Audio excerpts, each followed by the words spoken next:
table caption with a caption tag.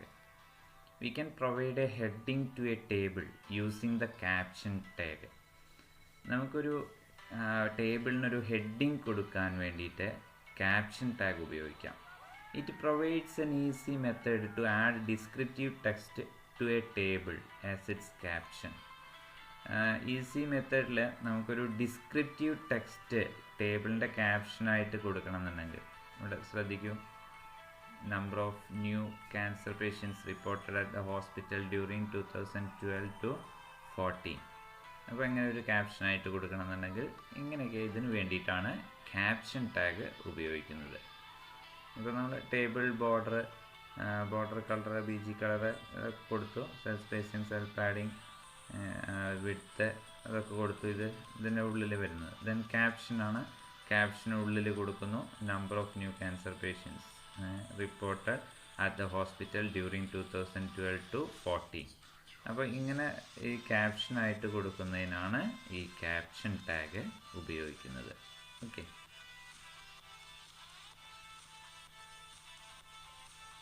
then dividing the browser window. Sometimes we need to include more than one web page inside a single browser window. ഒരു single browser വിൻഡോയിലെ ഒന്നിലധികം web പേജുകൾ include ചെയ്യേണ്ടതായി വരും. അങ്ങനെയുള്ള സന്ദർഭങ്ങളിൽ the browser window can be divided into 2 or more panes to accommodate different pages simultaneously. എന്തോ ആദ്യത്തെ ഒരു പേന്, രണ്ടാമത്തെ പേൻ, മൂന്നാമത്തെ പേൻ. Then HTML provides a facility called frame set to partition the browser window into different sections. അപ്പോൾ അതിന് provide ചെയ്യുന്ന HTML പ്രൊവൈഡ് ചെയ്യുന്ന ഒരു ഫെസിലിറ്റിയാണ് frame set to partition the browser window into different sections. Browser വിൻഡോയെ പല തരത്തിൽ നമുക്ക് പാർട്ടീഷൻ ചെയ്യുന്നു, ഡിഫറെൻറ്റ് സെക്ഷൻസ് ആയിട്ട്. Each section accommodates different HTML pages. ഇത് ഒരു പേജ്, അടുത്ത പേജ്, ദെൻ അടുത്ത പേജ്, 3 പേജാണ്. Each individual section created by a frame set is called frame. ഓരോ ഇൻഡിവിജ്വൽ സെക്ഷനും ഫ്രെയിം സെറ്റ് ഉപയോഗിച്ച് ഇൻഡിവിജ്വൽ സെക്ഷനായിട്ട് ക്രിയേറ്റ് ചെയ്യുന്നതിനെയാണ് ഫ്രെയിം എന്ന് പറയുന്നത്. Okay, to create A frame set we need frame set and frame tags. So frame set tag. Frame set is a container tag. Container tag ആണ് for partitioning the browser window into different frame sections. Browser വിൻഡോയിലെ different frame സെക്ഷനായിട്ട് തിരിക്കുവാൻ വേണ്ടി ഉപയോഗിക്കുന്ന ഒരു container ടാഗാണ് frame set. The frames are defined within the tag pair frame set and /frame set. അപ്പോൾ container tag ആയതുകൊണ്ട് മെയിൻ ആട്രിബ്യൂട്ട് ഏതൊക്കെയാണെന്ന് നോക്കൂ. Cols. This attribute determines the number of vertical frames in the frame set page and its dimensions. Cols എന്നുള്ള attribute determine ചെയ്യുന്നത് number of vertical frames ആണ്. Frame set പേജിലെ number of vertical frames and its dimensions. ഇതിവിടെ specify ചെയ്യുന്നു. Frame set cols equal to 30%, 500, asterisk. ഇങ്ങനെ കൊടുത്തു കഴിഞ്ഞാൽ frame set cols equal to ഇപ്പോൾ 30%, 500, asterisk will create 3 vertical frames.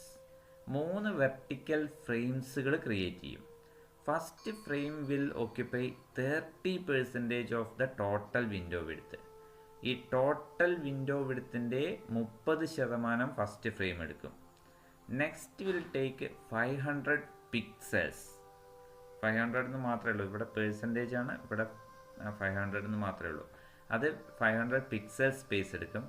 And asterisk, asterisk എന്ന് പറഞ്ഞാൽ ബാക്കി given at the end denotes remaining space which is given to the third frame. ഈ 30% കഴിഞ്ഞ് ആദ്യത്തെ ഫ്രെയിമിനെടുത്തു, രണ്ടാമത്തെ ഫ്രെയിമിനെ 500 പിക്സൽ എടുത്തു, ബാക്കി എത്ര വരണം വെച്ചാൽ അത് മൂന്നാമത്തെ ഫ്രെയിമിന് വേണ്ടിയിട്ടാണ്, തേർഡ് ഫ്രെയിമിന് വേണ്ടിയിട്ടുള്ളതാണ്. അതാണ് ഇതുകൊണ്ട് ഉദ്ദേശിക്കുന്നത്. Frame set cols equal to double കൊട്ടേഷനകത്ത് വേണം അങ്ങനെ കൊടുക്കാൻ. അപ്പോൾ നമുക്ക് ഓരോന്ന് മാറ്റി കൊടുക്കാം. അങ്ങനെ ഓരോന്ന് മാറ്റി കൊടുക്കാം. അപ്പോൾ അതിനനുസരിച്ച് ഫ്രെയിമിൻ്റെ ആ വിഡ്ത്തിൽ വ്യത്യാസം വരും. ഓക്കെ. ദെൻ റോസ് കോളംസിനെ പോലെ similar to cols rows attribute defines the number and dimension of horizontal frames. ഇത് ഹൊറിസോണ്ടൽ ഫ്രെയിംസ് അതിന് നമ്പർ ആൻഡ് ഡയമെൻഷനോ ഹൊറിസോണ്ടൽ ഫ്രെയിംസിന് കൊടുക്കാൻ വേണ്ടിയിട്ട് റോസ് ആട്രിബ്യൂട്ട് ഉപയോഗിക്കുന്നു കോൾസ് പോലെ. Then border, we can specify the thickness of the border for the frames by using border attribute. നമുക്ക് ബോർഡറിൻ്റെ തിക്നെസ് സ്പെസിഫൈ ചെയ്യാൻ വേണ്ടിയിട്ടാണ്. ഇതിലും വാല്യൂസ് എങ്ങനെയായിരിക്കും? Values is given in pixels ആയിരിക്കും. Then border colour, you can specify border color by assigning a color to this attribute. നമുക്ക് border colour assign ചെയ്യാം. ഈ ആട്രിബ്യൂട്ടിന് ഒരു ബോർഡർ കളർ കൊടുക്കാൻ വേണ്ടിയിട്ട് സാധിക്കും. ഓക്കെ, ഇതാണ് ഫ്രെയിം സെറ്റിൻ്റെ 4 ആട്രിബ്യൂട്ടുകൾ: cols, rows, border, border colour. ഇനി ഫ്രെയിം ടാഗ്. അപ്പോൾ ഫ്രെയിം ടാഗും ഫ്രെയിം സെറ്റും തമ്മിൽ വ്യത്യാസമുണ്ട്. ഫ്രെയിം സെറ്റ് എന്നുള്ളത് കണ്ടെയ്നർ ടാഗാണ്. ഫ്രെയിം എന്നത് empty ടാഗാണ്. Frame tag is an empty tag and it defines the frames inside the frame set. Frame സെറ്റിൻ്റെ ഉള്ളിലാണ് നമുക്കിത് ഫ്രെയിം ഡിഫൈൻ ചെയ്യുന്നത്. For each division inside frame set tag we should have a corresponding frame tag. ഓരോ ഡിവിഷനും frame സെറ്റിനകത്ത് ഓരോ ഡിവിഷനും അതിന് corresponding ആയിട്ടുള്ള ഒരു ഫ്രെയിം ടാഗ് ഉപയോഗിച്ചാണ് ചെയ്യുന്നത്. Frame tag always comes with SRC attribute. ഇതിൻ്റെ ഫ്രെയിമിൻ്റെ മെയിൻ ആട്രിബ്യൂട്ടാണ് SRC അല്ലേ? SRC which specifies the HTML page to be loaded in the frame. അപ്പോൾ ഈ SRC എന്ന് പറയുന്നത് അതിൻ്റെ സോഴ്സാണ് ഉദ്ദേശിക്കുന്നത് അല്ലേ? SRC പല ആട്രിബ്യൂട്ടുകൾ, IMGയുടെ മെയിൻ ആട്രിബ്യൂട്ടാണ് SRC. അതേപോലെ തന്നെ ഫ്രെയിമിൻ്റെ മെയിൻ ആട്രിബ്യൂട്ടാണ് SRC എന്ന് പറയുന്നത്. The main attributes related to frame tag are then SRC. We have already discussed നേരത്തെ സൂചിപ്പിച്ചതല്ലേ, URL of the document to be loaded in the frame.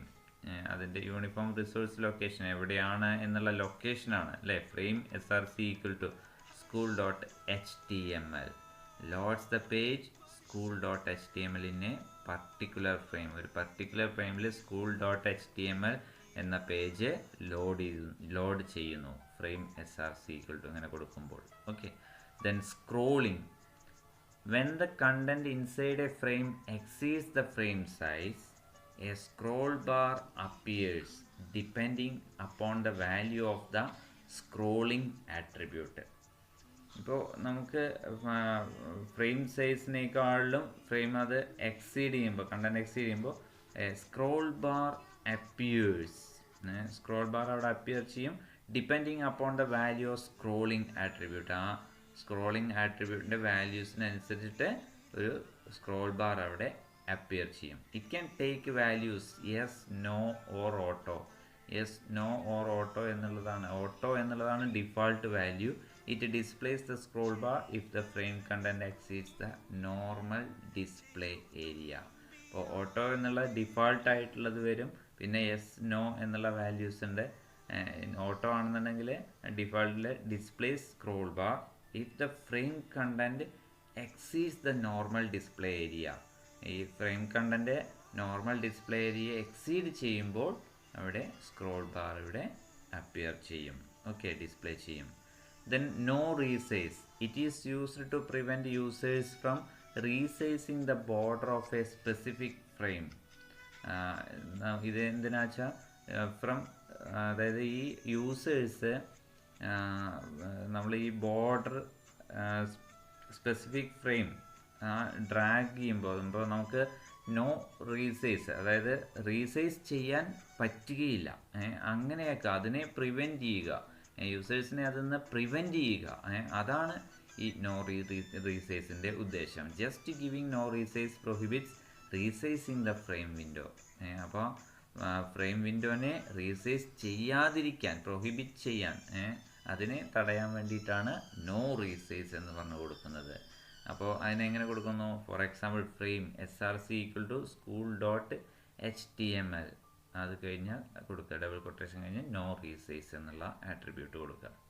Then margin width and margin height. We can set horizontal and vertical margins to the frame by using margin width and margin height. നമുക്ക് horizontal and vertical margins set ചെയ്ത് കൊടുക്കാം. Margin വിഡ്ത്തും margin ഹൈറ്റും ഉപയോഗിച്ചുകൊണ്ട്, ഈ ആട്രിബ്യൂട്ടുകൾ ഉപയോഗിച്ചുകൊണ്ട്. The values are given in pixels. ഇതിൻ്റെ വാല്യൂസും പിക്സൽസിലാണ് നൽകുന്നത്. ദെൻ അടുത്ത ആട്രിബ്യൂട്ട് എന്ന് പറഞ്ഞാൽ അഞ്ചാമത്തെ name. It gives a name to a frame. ഫ്രെയിമിനൊരു പേര് കൊടുക്കാൻ വേണ്ടിയിട്ടാണ് name attribute. This particular frame can be referenced using this name later in the code.